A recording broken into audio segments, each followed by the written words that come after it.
Bet the Board. What do you mean you don't bet? I mean, I don't bet. You know, I don't gamble. I don't. I never have, and I never will. Yeah, right. I'll bet you $20 I can get you gambling before the end of the day. You owe me 15 grand, pal. Pay him. Pay that man his money. It's the Bet the Board podcast. God likes me. He really, really likes me. In the end, I wound up right back where I started.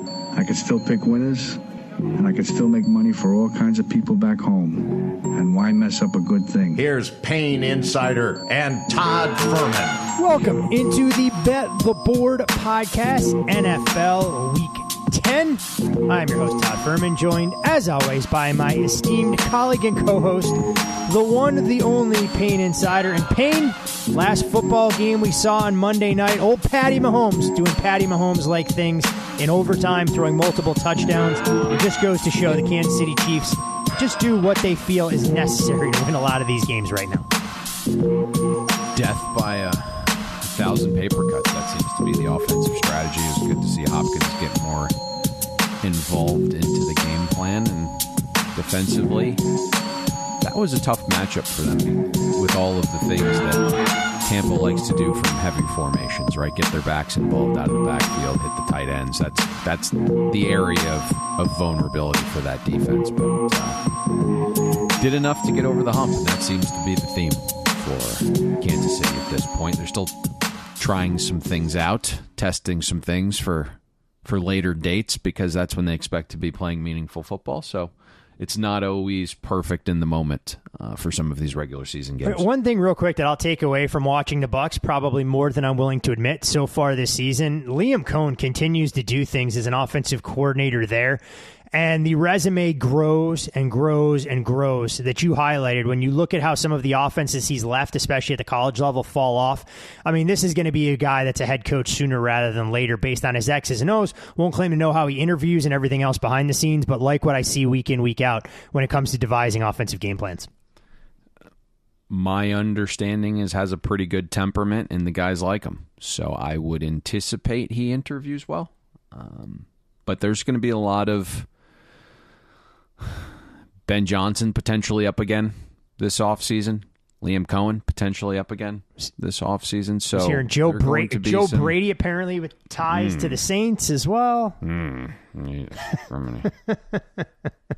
Hey, I just report the news. I don't make it around these parts. But yeah, I hadn't heard that one. Is that forward facing? Yeah, there was some forward facing speculation on that. So I'll have to see if I can track down the article and send it to you.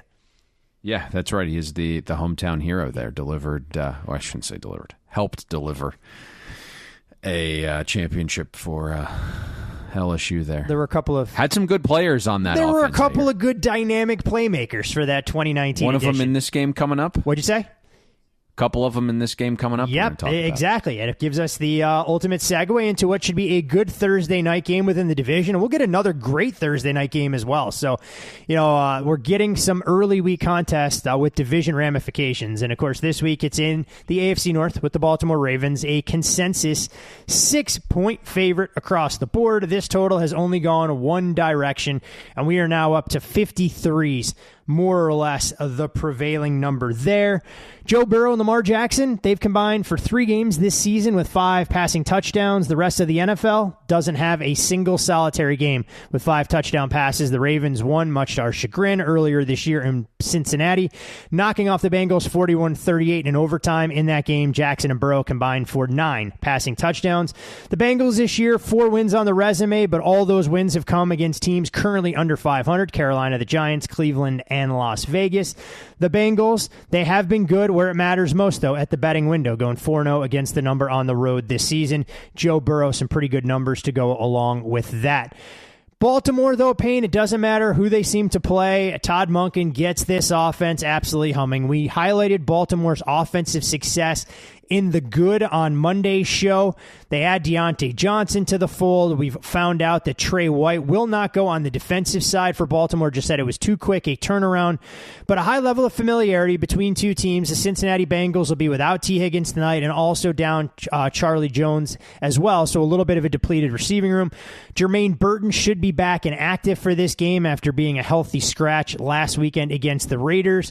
But given that level of familiarity, and we assess these teams on a week-in, week-out basis, is there a particular matchup that you are most intrigued to watch as we get a little bit of a rematch from a contest we saw back in Week 5? I mean, what we have seen so far from the Ravens offense, what the market is telling us, I'm not sure what you can do to slow the Ravens down. I mean, it is on track to be historically good. And the Bengals defense continues living in the bottom 10 of the league. And so the range of offensive output for Baltimore is just varying degrees of good. Last time we broke this game down, we actually found ourselves on the Bengals. That was an unfortunate beat there, but they did a decent job with some of the guys they were getting back along the defensive line. Everyone will remember the explosive Henry run in overtime, but prior to that, they did a very good job containing Derrick Henry, so that has to be a little bit of the focus tonight. We did see a different game plan from Lou Anarumo last time. It was a heavy blitz concept defense. Over 40% of the time they went out and blitzed Lamar Jackson, and again, he has been fantastic against the blitz this season. Last 4 seasons has not been, and so that division familiarity is the reason Lou derived at that game plan.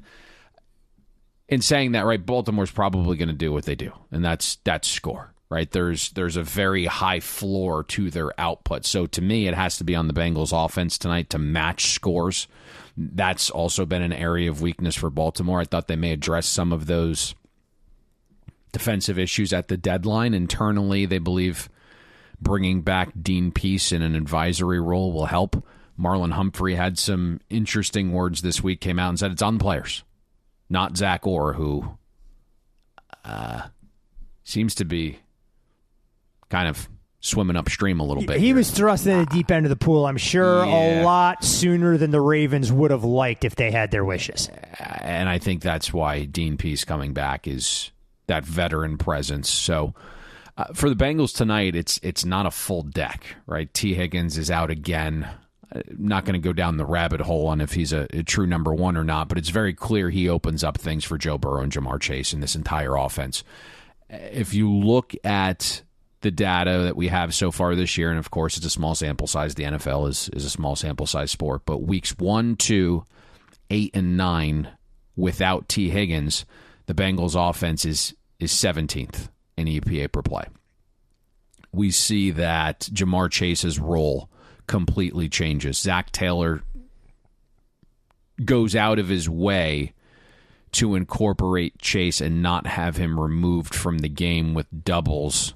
They want to get him the ball, but to do that, they have him attacking the shorter areas of the field, right? If you had him line up outside and just say, hey, run your usual route tree, you're going to get safety help. So Zach kind of incorporates him into the slot a little bit more, shorter passes, but it effectively renders him like a chain mover. A possession receiver. Yeah, that's basically it. And so the scheme changes a little bit.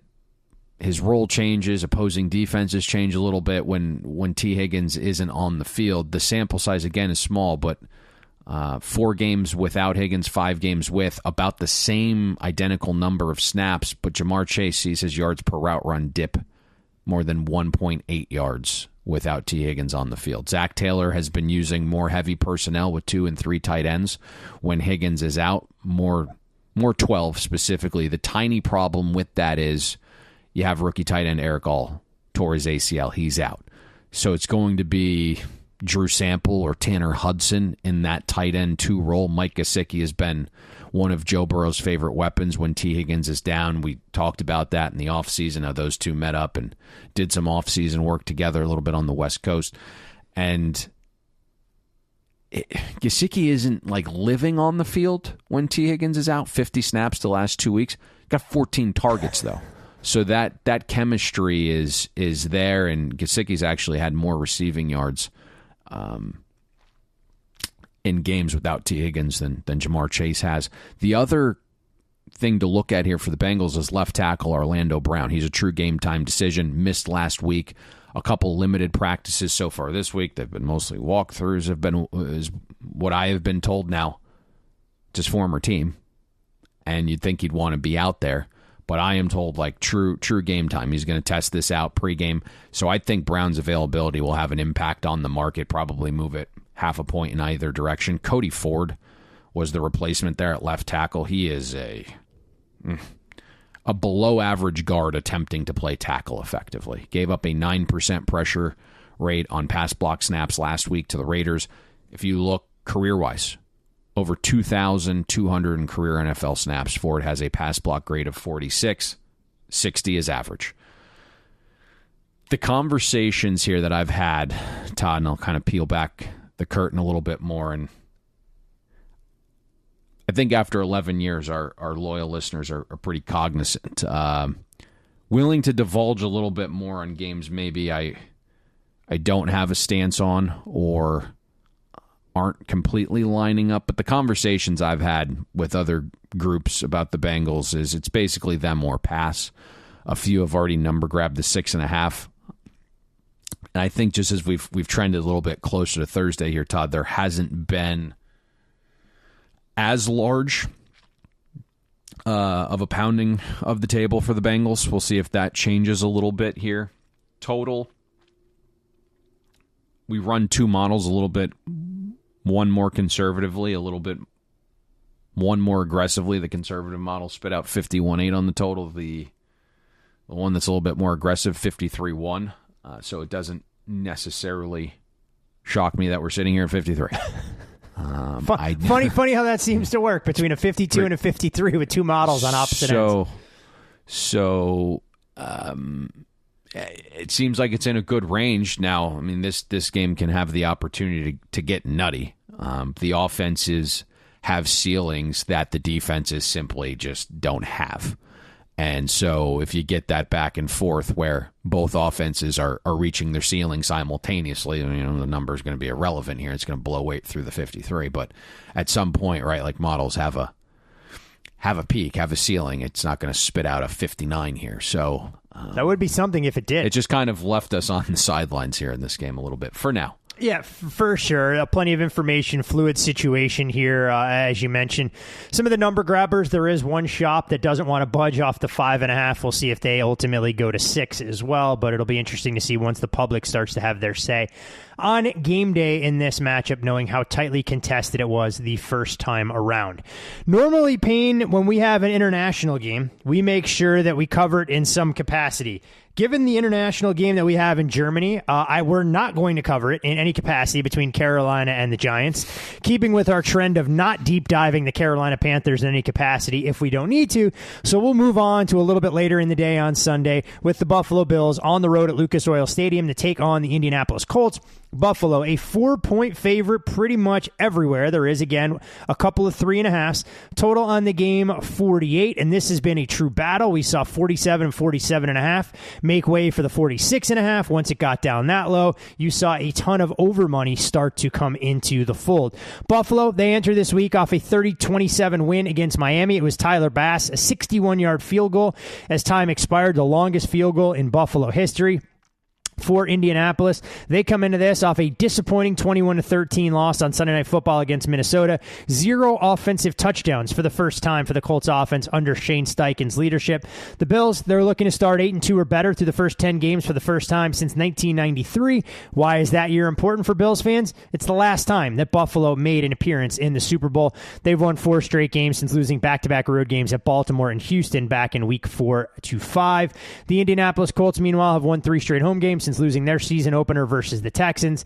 They were dominated at the hands of the Vikings, and not scoring an offensive touchdown is one thing, but being outgained by 188 yards is something completely different. It was their worst yardage differential as a franchise since 2019. However, the Colts have had a knack for playing in tight games. Fourth team in NFL history with the first 9 games each decided by one possession. They're also, as a result, tied for the most losses by one possession at 5 this season with the Jacksonville Jaguars. Payne, last week the Bills went into battle. Surprise inactive their top cover corner on the perimeter in Christian Benford. Most are led to believe that he will be back out there this week. Another injury concern has popped up for rookie receiver Keon Coleman, who suffered a wrist injury late in the game over the Dolphins. This Buffalo team, first team to lead the NFL in scoring offense and scoring defense across a 5-year span. So we're seeing the balance from this particular group. Meanwhile, for the Colts, you have to imagine just by default that the offensive game plan would be better, but they're dealing with an injury bug in their own right. When we try and identify where there may be some opportunities, Zaire Franklin was a DNP on Wednesday, one of the team's top run stuffers and leading tacklers. They are a little bit healthier along the offensive line with Raymond returning from a concussion, but they did put Ryan Kelly on IR.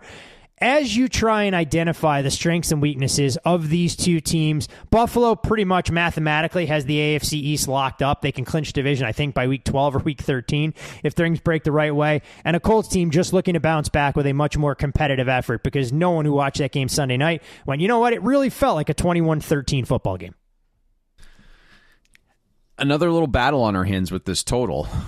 Saw under 47 hit Monday, then over 45.5, 46. Hit Wednesday by a larger group and then got tailed by a couple steam chasers. And here we are this morning at 48, even a 48.5 still in the market. I don't see how this sticks at this point. I would, to your point, I think we discussed it on Monday, but I would fully anticipate Shane Steichen taking to heart what was said about him, and he's going to be a little bit more aggressive with Joe Flacco on early downs. Can't run it 13 times on first down without the realization that Jonathan Taylor's efficiency just isn't quite the same without the threat of quarterback run. We just think we've talked a little bit, and will do so here coming up, about Jaden Daniels' mobility and his impact on opening up the run game for everyone else. I think we talked yesterday when we just broke down the LSU game, how important that was and why LSU's run game just isn't nearly as efficient this year without a mobile quarterback. Now, the sample size is very small for the Colts and Jonathan Taylor, but he's seen his success rate dip 25% on runs with Joe Flacco versus Anthony Richardson. Yards per carry down 1.3 as well. And so if the Colts are going to be adamant about running on first down and continue to struggle, then all of a sudden it's Flacco and long down in distances, and teams seemingly are getting pressure on the Colts in those situations, and he just looks like a completely different quarterback. We know how good the arm is. We know about his ability to kind of read, but he's never been overly mobile, and now he's 40. So that kind of becomes a problem, and that's what we saw on Sunday night. The best part of Buffalo's defense is their secondary. You mentioned the return of Benford. Now, I think maybe the conversation or why we've seen a difference of opinion on the total is that more aggressive game plan from Steichen offensively. And then you think about Buffalo being in the Dome, which is nice. A lot of their sample size is outdoors. A lot of it's in weather. But I think we've talked no less than 10 times this season already between either the Bills breakdowns or the Colts. Josh Allen's feasted on man coverage defenses. It's been a completely different story against zone concepts. Colts only use man coverage on 14% of defensive snaps. Gus Bradley, we know what he wants to do defensively. It's live in cover 3. Josh Allen has struggled against that coverage. Every single Josh Allen touchdown pass this season has come against man. 0 against zone. It was somewhat concerning watching Josh Allen last week. Obviously, Bills went on and won. If you're a fantasy guy, the numbers ended up looking okay. But he was dead last. You love the 66-yard check down to Ray Davis to pad those fantasy stats. Yep. But if you look, you mentioned the check down, and that's a lot of what it was. Dead last among qualifying quarterbacks in both intended air yards per pass and completed air yards per pass against Miami last week. 2.2 yards completed air yards per pass. The guy can throw it a country mile, and made check down Charlie a little jealous last week. And so that's what we talk about in being frustrated by the Bills offense because there's just so much untapped potential and a ceiling higher than the way they choose to operate. Hopefully, if Amari Cooper returns, that changes some this week. Dalton Kincaid saw his volume last week increase with 10 targets, just wasn't overly efficient. No reason not to try that avenue again with how poor the Colts have been defending tight ends. Josh Allen also hasn't been as willing of a runner this season. Attempts are down. Do you think, quick question on that, not to cut you off, do you think that's him not being willing or being told not to run? Yeah. Certainly they want to keep him healthy, right? That's their entire franchise. That's their entire team at this point. Yep. Without Josh Allen, they are not competitive. How dare you talk poorly about Mitchell Trubisky like that? That is the part of the offense that's maybe missing at times for Buffalo that we might see in high leverage games. I would agree. Say next week. Yep. Maybe against, the Chiefs. So we have to keep our eyes on Amari Cooper and Keon Coleman. There's also, there is a scenario here, Todd, where it's like Cooper, Coleman, and Pittman are all down. And if that's the scenario, right, that the total's certainly going to catch another wave down. But something to monitor because both those teams' injury reports had some key guys on it or were a little larger than potentially we anticipated. But that's what's going on with this in terms of the side. I think the numbers guys, the math guys, if the injury report checks out and this somehow gets to 3, we'll be a little bit interested. The old school mindset certainly a little bit more focused on potentially the Colts if that were to get to 4.5.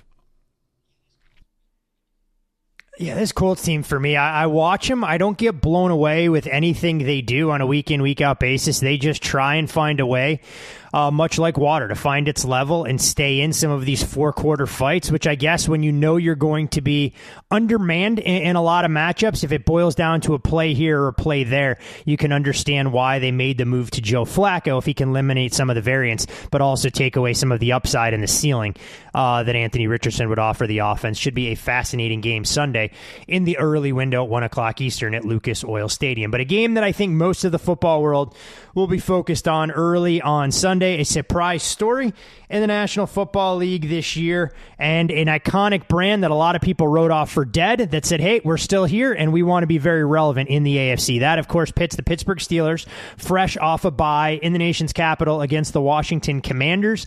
It's Washington. We'll call them a 2.5 minus 20 favorite. There were some threes out there earlier this week, but that's been a little bit of battle around the key, and a total right now that sits at 45.5, up from where it opened a shade lower at 44.5. The Steelers paying 6-2 record this season. Pitt's best 8-game start since 2020 when they started 8-0, when we knew they were a little bit of a fraudulent side back then.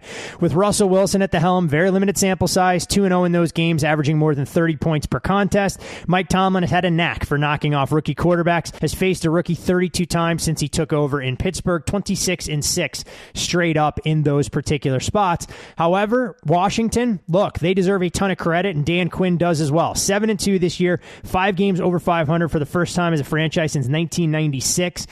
When they entered Week 13 with an 8-3 record. It breaks the second longest streak without being 5+ games over 500 in NFL history after the Arizona Cardinals hold that distinction from 1977 to 2009. The Steelers lately, they have been tremendous with extra rest coming off of a bye. Just a limited sample size recently, 4-0 straight up and against the number. The Commanders, meanwhile, though, they've been ATS darlings, 7-0-1 against the number their last 8 games overall after falling in their opener against the Tampa Bay Buccaneers. Payne Russ has made this offense a little bit more dynamic. The deep threat has given them the ability to run underneath. They go out, they add a wide receiver in Mike Williams, one of the best in the league in terms of contested catches, even if that surgically repaired knee doesn't allow him to space the field. I think the way that the Jets had hoped when they signed him to a short-term deal, but an offensive line that was a question for the Steelers, trending up with the bye week as well. We'll see if that group can get a little bit healthier in that regard. And then, for the Washington Commanders, what can you say about this team? You look at the pieces, none of it blows you away, but when you have a dynamic talent under center in Jaden Daniels and an offensive play caller right now in Cliff Kingsbury that's fully come of age, apparently, it's made Washington one of the more entertaining watches on a week-in, week-out basis. Yeah, he's on a heater right now, both quarterback and play caller. So clear-cut battle on this game, and you outlined it a little bit. One faction loves the Commanders at 2.5 or better, or well-priced money lines. As soon as we've gotten to 3 flat, buys on the Steelers come in, and try to paint the picture on why that's happening, as you break it down, you can start to see why schedule is the driving force for the disagreement. What do you believe is real? What do you think is more signal? What is more repeatable? And that's inherently caused two different mindsets. Pittsburgh defensively, if you look at them, 6th in EPA per play allowed, 10th in success rate. There's track record of the Steelers' defense under Mike Tomlin living in a specific range. Tomlin off the bye. You mentioned how he's fared against rookie quarterbacks. However, there's been some clear signs that Pittsburgh's defense might be a touch phony relative to their EPA numbers, that this isn't the 6th most efficient unit, and it's because of schedule. Falcons, Broncos, Chargers, Colts, Cowboys, Raiders, Jets, and Giants. All noise in a lot of those data points, too, even with the Chargers in Atlanta. They're not currently constructed now, to your point, like they were at the time of the game. Those are the offenses the Steelers have faced, and right now that group has an average schedule-adjusted efficiency rank of 20th. It makes it the easiest schedule any defense has played in the NFL, and to your point, you dig a little bit deeper and factor in the situation as well. It looks a little bit more grim, right? Falcons game 1, that was a brand new offense that everyone was learning. That was wildly different than what it had in Arthur Smith the year before, with a lot of the same key pieces, right? You're going from a 3-wide offense or you're going from a heavy personnel offense to a 3-wide offense. Cousins' first game back from the Achilles, clearly limited. You got rookie Bo Nix in his second start. Justin Herbert was playing through the high ankle sprain. He ended up leaving that game. Anthony Richardson, who's been benched. You had a Cowboys struggling offense. You had a backup in Aiden O'Connell, who was then benched again. It was the Jets before it started figuring some things out, and the Giants last week. So there's certainly some noise in that. Washington's offense has been wildly efficient, right? Number 2 in the NFL, only trailing Baltimore. I think where maybe the variance lies with the Commanders' offense is the other part of the equation creating this battle, and the market has certainly had a tough time pricing the Commanders, and you can see that in a lot of the power ratings out there. We had a one-shot, one-kill Heisman bet on Jaden Daniels last year. That paid us handsomely, and it was still kind of impossible to project his performance as a rookie. I know a lot of people out there are like, oh, I like Jaden Daniels. Right? We all did. I can tell you no one's got MVP tickets on him or Super Bowl tickets on him, I don't think, unless you're a hardcore Commanders homer. I don't even think they even saw this. Yeah, this coming. Offensive right? Rookie of the Year, maybe. MVP and Super Bowl, absolutely not. I just, and it's even what he's doing when you think about what's surrounding him. You're like, how can this continue? I mean, it's by the personnel, a below average O-line. That was the expectation. Now they've clearly exceeded that. Jaden Daniels' mobility has propped that unit up just like he did with LSU's offensive line, who suddenly cannot run the ball anymore.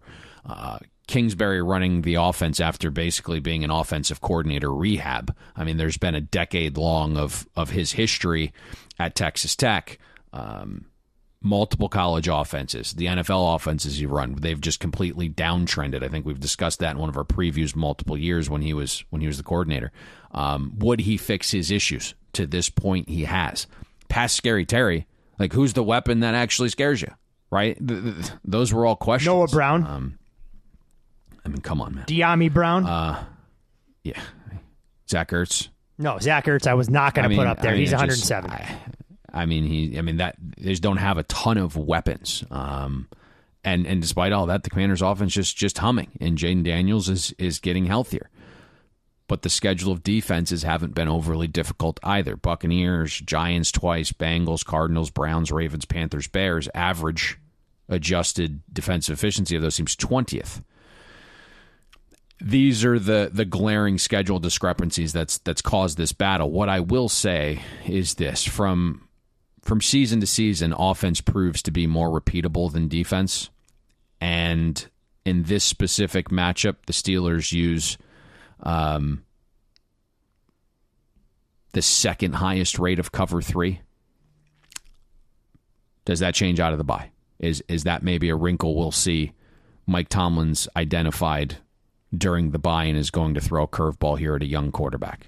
Certainly within the realm of possibility. But if they stick to their guns, Jane Daniels and the Commanders' offense is torch cover 3. Number 2, in EPA per dropback against cover 3, top 5 in both success rate and completion rate.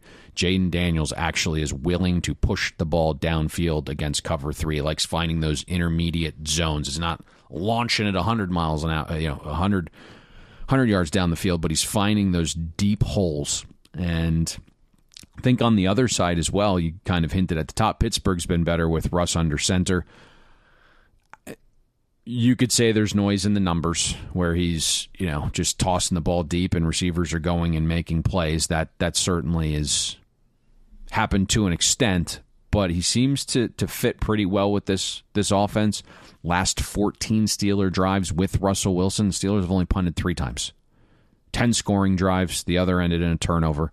We know Arthur Smith and the Steelers have moved to a heavy personnel offense, lots of 2 tight end sets.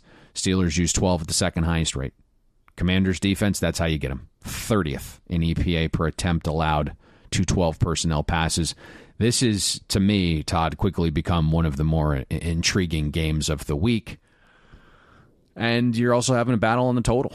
Some very, very sharp money over 44 at the key, got as high as 46.5, 46. We've seen a battle, and I think the mindset is just as simple as, the Steelers have not lived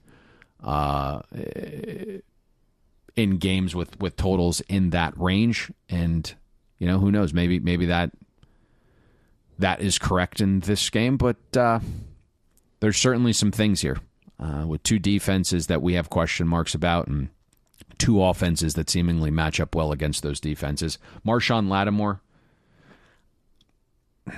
what do you think there? Is he going to play this week? I don't think he's going to play. I think when you're the Commanders, you don't want to risk a hamstring in this game knowing that you have a short week against the Eagles and he hasn't been in the system. My feeling is you hold him out precautionary-wise here and you make sure he's a full go on Thursday night against Philly. So I kind of tend to believe his hamstring was more hamstringy-ish than the Devontae Adams. Yeah, his seemed a little bit more authentic than Devontae Adams, and you can't see me in my air quotes hamstring. So I think it was more Adams was hamstrung by playing for the Raiders than anything else. So he was at Commanders practice yesterday, was not in pads, didn't practice. Today would obviously be the day, but to your point, right, division game next week, potentially a little bit more impactful, get him indoctrinated into the system, get that hamstring a little bit more up to speed, and take it from there. There's certainly a non-zero chance that he's out there and plays, and I think we'll know the answer to that a little bit later today at practice. The Steelers getting healthier as well, too. I mean, Jaylen Warren we've seen start to show a little bit more burst, but they also should get Cordarrelle Patterson back. So I'm curious to see what Arthur Smith does with him, with a potential gadget play here or there. And you mentioned Washington and what they've done offensively. Some of these numbers, Payne, kind of blew me away. 11 for 11 on 4th down, which we know isn't sustainable long term. Buffalo, the only other team in the league with 100% success rate on 4th down. It's the most consecutive 4th downs converted to start a season in the last 30 years. On 3rd down, though, the Commanders, another high variance down, have been outstanding as well. 50 of 109, a 46% success rate. They've also scored on nearly 61% of their drives, ending in a touchdown or field goal. Second highest rate through 9 games in the NFL since 2000, joining the 2018 Saints at a 61.3% clip. So interesting game for a variety of reasons. I don't think most of us anticipated that the Commanders putting together a season like this just yet. Before we get to the next game, a little bit of breaking news here on a Thursday morning. It appears the Jacksonville Jaguars will be without QB1.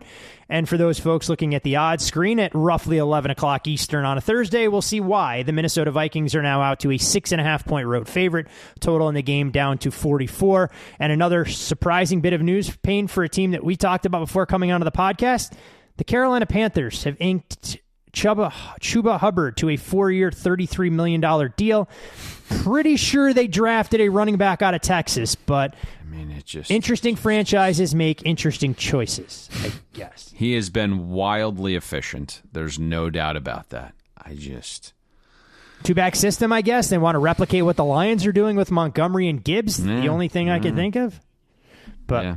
I mean, there's just so many problems there that signing running backs to long-term deals is just... No, it's basically deciding to repaint your house when your basement is flooding and the foundation is crumbling underneath you. But you can follow Payne on social media at Payne Insider. You can follow me there as well at Todd Fuhrman. Most importantly, for all things Bet the Board related, be sure to follow the podcast at Bet the Board. Whether you're a college football fan, NFL fan, or looking to try and bet the NASCAR championship this weekend, we've got you covered on all of those fronts.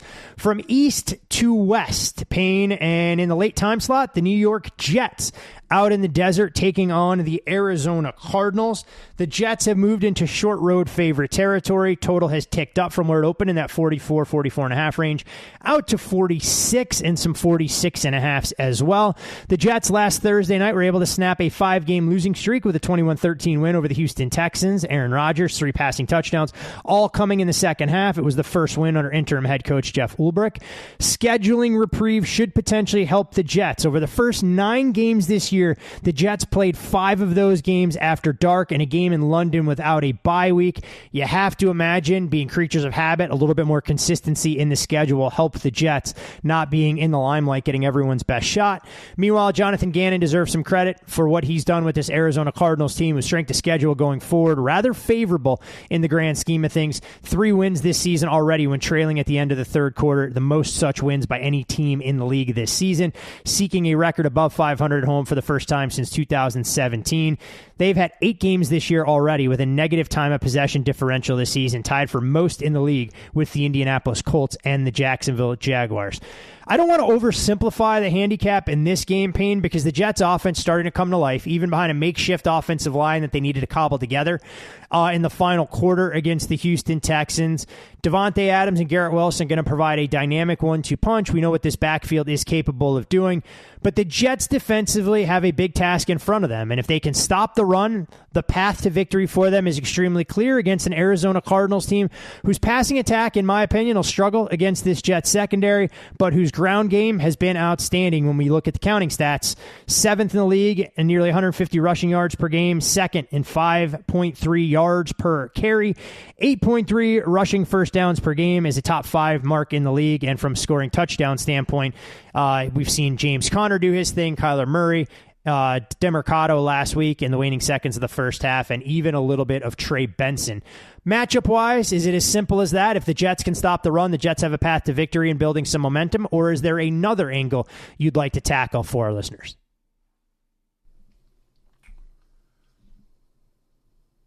Florida has announced that it won't be making a head coaching change and is sticking with Billy Napier. What an interesting time to make that announcement. Which tells me DJ Lagway will not be playing, despite them telling me this weekend with a hamstring that they said they listed him as questionable. They're going to flip Florida State's quarterback. I would think Tramel Jones is going to end up being a Florida Gator here. Jets Cardinals. We bought the Jets at the bottom last week. I think there's probably still some room to go as the offense continues building cohesion. To your point, they also are operating at a faster pace as well, which is nice to see. Someone beat us to this total. There was a touch of Jets money Wednesday, but not significant unless you were looking for a teaser. A little more this morning ahead of us. Our numbers are just showing some value there still in the Jets, but specific to the matchup, as the Jets expand their pass game, Arizona comes in 25th in defensive pass efficiency, 28th in dropback EPA surrendered, and dead last in dropback success rate allowed. So there should absolutely be opportunity here for Aaron Rodgers. And when I look at this is a big step down in class for the Jets offense. They face the 3rd most difficult schedule of defenses this season. So you get that little 3-headed monster there in Rodgers, Wilson, and Adams. I think they find success. We've seen Garrett Wilson been on an absolute heater the last 4 games. He's been moved outside more, and that's where Arizona struggled a little bit defending the pass. They've also struggled in the slot, and Adams has actually been used in the slot a bunch since the trade. Well over 40% of his routes for the Jets have come from inside. That's an area where the Cardinals have been absolutely crushed, 30th in yards per target allowed to the slot, bottom 10 in touchdown rate allowed. Now, Lazard is out. You mentioned Williams being traded at the top. Who's the 3rd guy? There needs to be a third guy. Jeremy Ruckert, Tyler Conklin, and Tayshaun Gibson. What's going on with Corley was in my doghouse for about 2 quarters there. Look, he's a kid that I think is going to be a good slot receiver, but that lesson, now that the Jets won, they can laugh about, and you have to imagine he's going to be locked in when it comes to film study and his responsibilities for the foreseeable future, even with a lame duck head coach. So it was all kind of coming into the scope as I was watching this game, and I was thinking to one of our loyal listeners who is also a very sharp, avid bettor, who I've spoken to a little bit off to the side, and he was like, boy, he goes, if we used 54% as the baseline, you guys are running 3.72 deviations outside of that in terms of fortune this season. And then I see the Corley Fuhrman, and I'm like, is this humanly possible? Fortunately, that turned around. Now, I think to your point about Arizona, I think they'll probably have some success running it with James Conner, sprinkle in a little Benson, and shit, even DeMarcado helped us a little bit last week. That is the best part of either side of the Cardinals' trench. It's their ability to get pushed. They're 9th in run block win rate. We did see Mixon get it going for the Texans, but he only averaged 1.1 yards per rush before first contact. My eyes told me it was a little bit more, but I think there were some solid adjustments there made at halftime. Mixon ended up being a little bit of an accumulator.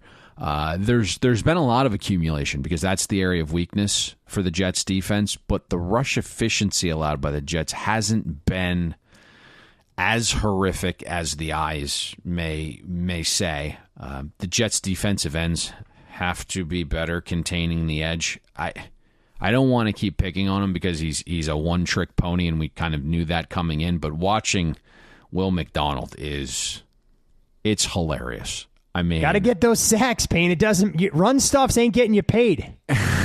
It is all about the quarterback and nothing else. I mean, he is a chicken with his head cut off. It is just a banshee going up the field.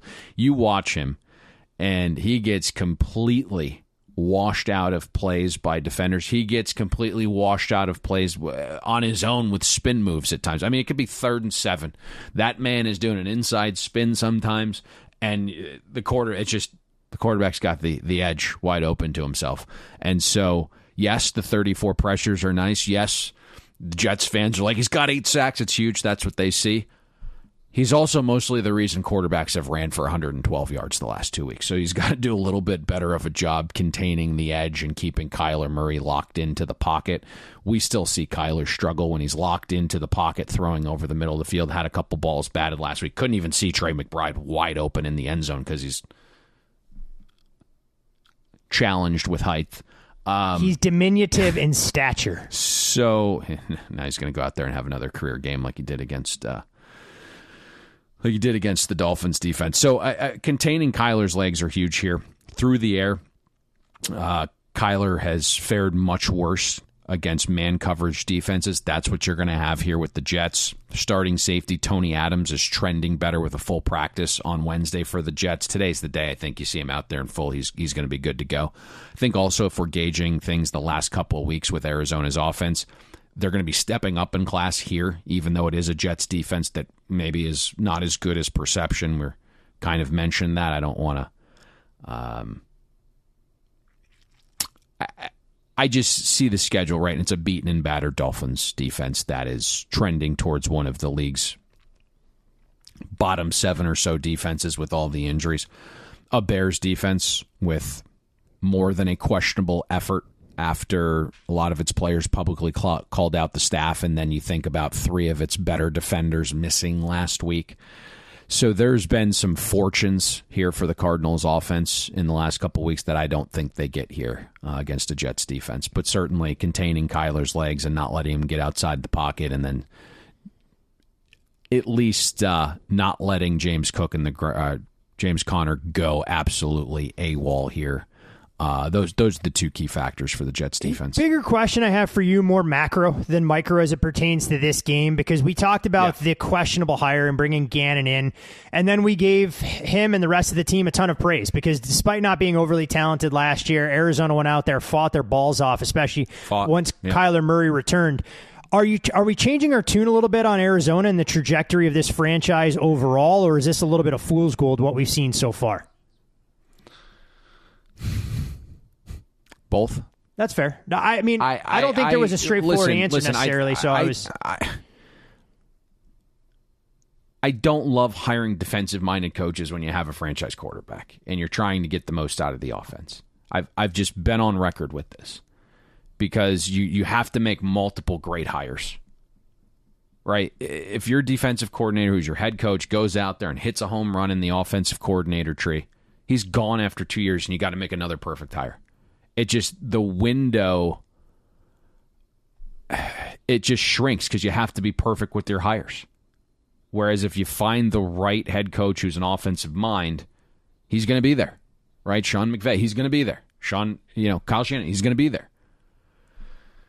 So it's just, it makes you continually have to hire perfectly, and you're never going to be able to do that.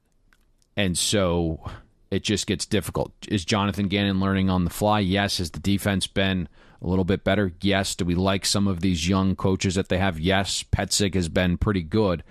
But in terms of has the offense taken another step?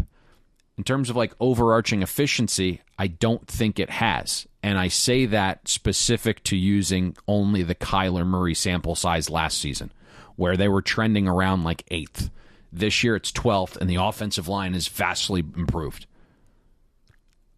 And you added Marvin Harrison, and I just don't see the dramatic difference. Completely fair. No, that's kind of what... And defensively, listen, that's going to be a multi-year rebuild, so I'm not going to kill Gannon for it. I mean, they had no talent. There was nothing on that defensive side. And there's still not a lot. Right? That is a 3-4 year rebuild. That defense was so fucking bad. There are guys that are probably not guys that play in this league if not for the opportunity of being on a diminished Arizona Cardinals defense. I mean, there's just not a lot of dudes there. And then they made some moves in the offseason, signing veteran guys that have higher floors without ceilings. And, they kind of wanted to plug them in there and said, hey, just... allow us to run our defense. Just stick in your freaking gap, right? Things of that nature. So it's gotten a little bit better. This was a team that professional bettors were buying in a big way in the offseason, over 6.5. As we sit here today, correct me if I'm wrong, they're tied for first place in the division. They're in first place with the current tiebreaker situation. So it looks great. Just underlying, I thought it might be fractionally better. Very fair, succinct synopsis of the Arizona Cardinals heading into this week against the New York Jets. Final game for us, Payne, the Sunday nighter in Houston, Texas, where it's the Detroit Lions, short road favorites, now up to 3.5-point chalk, and a total that sits 48.5, 49, we'll call it, in this particular matchup. The Lions, they're off to their best start as a franchise since 1956. 32.3 points per game, the most in the NFL. Giving up just 18.5 points per game, tied for the fifth fewest in the league, would be the first team since 2013's Baltimore Ravens edition to average 30-plus points per game and allow fewer than 20 points per game in a season. This also the same franchise that allowed the most points per game in the NFL from 2020 to 2023. It would mark their fewest points per game allowed in a season if this number keeps up since 2014. The Texans, third team all-time to win their first 4 home games of a season, all by fewer than 7 points, joining the 95 Chiefs and the 2012 Falcons.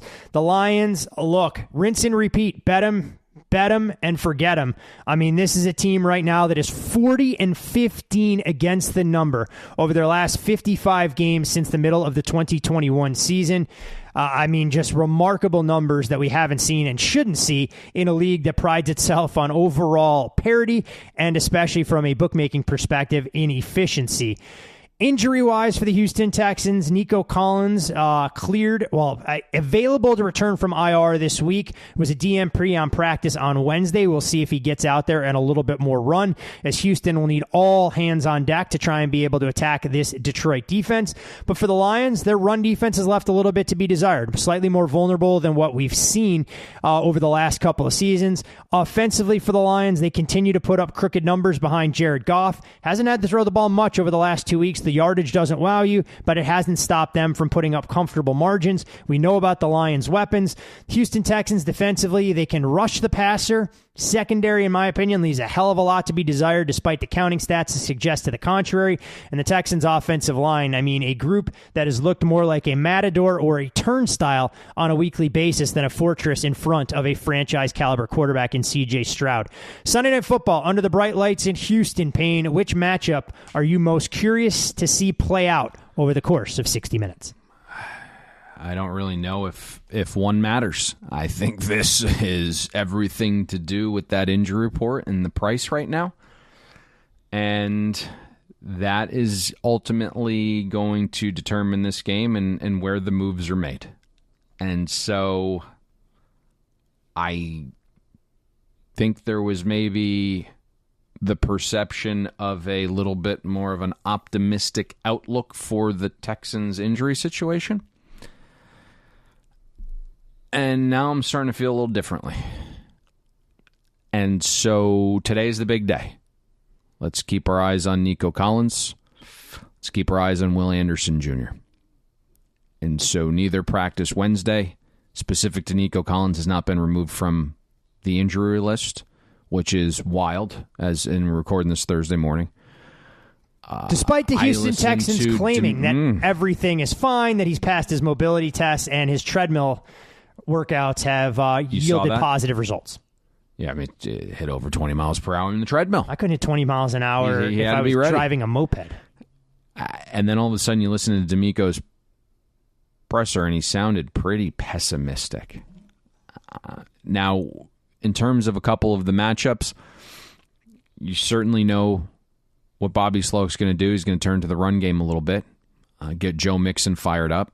I don't necessarily like what the Lions have done defensively the last 2 weeks with gobs of injuries, along that defensive front. They can be run on. We talked Monday. I thought Green Bay did a very poor job and abandoned the run too soon. Now, Zadarius Smith along the defensive line with Aleem McNeil can certainly still cause some issues. The Texans front isn't one you'd expect to dominate anybody, especially the way they're playing, and they got some guys battling through some stuff up front as well. So it's very possible that the Lions maybe get a little bit more pressure with Zadarius and Aleem than you would think based upon the guys they have there with all the injuries they've had. But if you look, Detroit's still 10th in pressure rate, about a 37% pressure rate on the season. If you just remove the Aiden Hutchinson games, 36% the last 3 weeks. So they're scheming some pressure there, and everyone has been able to get pressure on the Texans. So I think that's potentially still in the cards, even though maybe it wouldn't seem as such. I think that's an important matchup. On the other side of the ball, and the Lions' offense right now is just humming. We thought last week might be a week where the elements, outdoors, thick grass surface, it still continued to look quite good. Jared Goff was fantastic. He's on a stretch now that is very difficult to contest with, and I don't usually look at those markets because they're extremely high hold, so I haven't looked at them in a few weeks. Todd, do we know where Goff is on some of the MVP chatter? Behind Lamar Jackson, behind Patrick Mahomes, and behind Josh Allen. So fourth. Yep. Okay. I saw pretty much 7. What he's doing right now 7-1, more or less out there, which actually felt like honestly offering some upside if they're the number 1 seed in the NFC. Yeah, what Lamar's doing right now, it's going to be very difficult to beat that. And then Jaden Daniels obviously is such a great story if this is going to continue. But you just got to tip your cap to to Goff, and certainly, you can find some holes against this Texans defense, especially with some of the injuries that they are suffering from. And so if Will Anderson is out, the pressure we discuss a lot getting to Goff is now negligible. And so I initially came into this thinking we're going to be making a case for Houston here, and the conversations have not gone that way. I am interested to see what potentially happens with this market if you get the double dip of Nico out, Will Anderson out, and then it's just a Detroit team that's been a covering machine. Do we get to the point where Sunday night, 20 minutes from kickoff, 10 minutes from kickoff, we see a 5 on this game? Is that going to be a number that ignites professional bettors to then jump in on Houston? We'll see. The problem is if without Nico, it just is Tank Dell, and we see what that looks like offensively. We touched on it ahead of the Thursday night game against the Jets. If you look at from the second half onward against the Buffalo Bills and span out every single snap since then, you're looking at a Texans offense that's bottom 10 in the league in terms of success rate. So they just don't offer much, and that's really the weakness that you need to attack Detroit. You have to be able to attack their defense. And I don't know if you can consistently do that without Nico Collins in that offensive line. Not going to argue any of those particular points. And when you mention Nico Collins and his potential availability for a game like this, you begin to wonder if you're the Houston Texans and you're even close to being on the fence, given the way that the division has played out, the little bit of the wiggle room that you have created, winning the season series against, the Indianapolis Colts. And, for the Houston Texans, I mean, look, things are all about winning the division more so than winning this game as far as we think it would go, given the fact that there is a bye week next week, so you could err on the side of caution, keep Nico out, and bring him back for a Monday night game against the Dallas Cowboys. So, There was a we'll monitor practice. Let's put it that way. However, there was an injury doctor as of 20 minutes ago that has frequented this podcast before, says he believes Nico will be good to go this week. We will see if that comes to fruition. Today will be the day. I think we'll just wait for the practice selfishly reports. As a fantasy owner, and none of our listeners give two shits about my fantasy team, I would like Nico Collins back in the mix. No one gives a shit about your don't care, but you know what? It's our podcast, so there's 50% voting here, and I vote that I want Nico Collins to be out there this week to try and help me win. So that's what we're going with. That's a good vote. All right. You can follow Payne on social media at Payne Insider. I'm Todd Fuhrman. Follow me there. Most importantly, for all things Bet the Board related, be sure to follow the podcast. Best bet portion of the program, kind sir. How are we getting to the window this weekend with an NFL wager? Listen, it's the only team that's been good to us. Let's be good to them. Let's be loyal. We're loyal guys here. Let's go back to the well. 281 New York Jets. We can go on the money line. Pinnacle minus 113 right now. Let me just double check that price here. Great podcasting. I mean, this is the kind of stuff that people look for. Filibustering on podcasting as we continue to search. There we go. There is 113 and minus 115 for those folks who don't have access to Pinnacle. Yeah. Widely available everywhere in the universe. All right, there we go. Jets money line. New York Jets. We talked about the game already. It's time-stamped above. I'm not here to waste anybody's time. We're apparently a Jets-branded podcast, unbeknownst to all of our listeners coming into the season. So it's the New York Jets. Extra time to prepare, get the season back on track, stop the run. Aaron Rodgers, go out there, throw a couple of touchdown passes, and get us to the window. Anything else you'd like to share with our Bet the Board listeners, amigo? No, but I don't even need to see you. I know you had your defense mechanism up a couple minutes ago, thinking I was going to go in a direction I wasn't going to go. I'm a mature fella. You don't need to worry, sir. I'm not even sure. That was a little bit more ambiguous than I think even I want to know. All right, on that note, before things get off the rails for any potential that may exist, best of luck with all of your NFL Week 10 investments, and most importantly, come Sunday afternoon with a Jets money line ticket in hand, we'll see all of you crazy kids at the window. We hope you enjoyed listening to this episode of Bet the Board. Make sure you follow Todd and Payne on X, Todd is at Todd Fuhrman. That's TODDFUHRMAN. And Payne is at Payne Insider. That's PAYNEINSIDER. Don't forget, our weekly newsletter comes with an additional best bet. Have that delivered to your inbox by clicking the link atop the podcast show notes. And most importantly, subscribe and download Bet the Board. We're on Apple, Spotify, Amazon Wondery, YouTube, Google Podcasts, and all your other major platforms.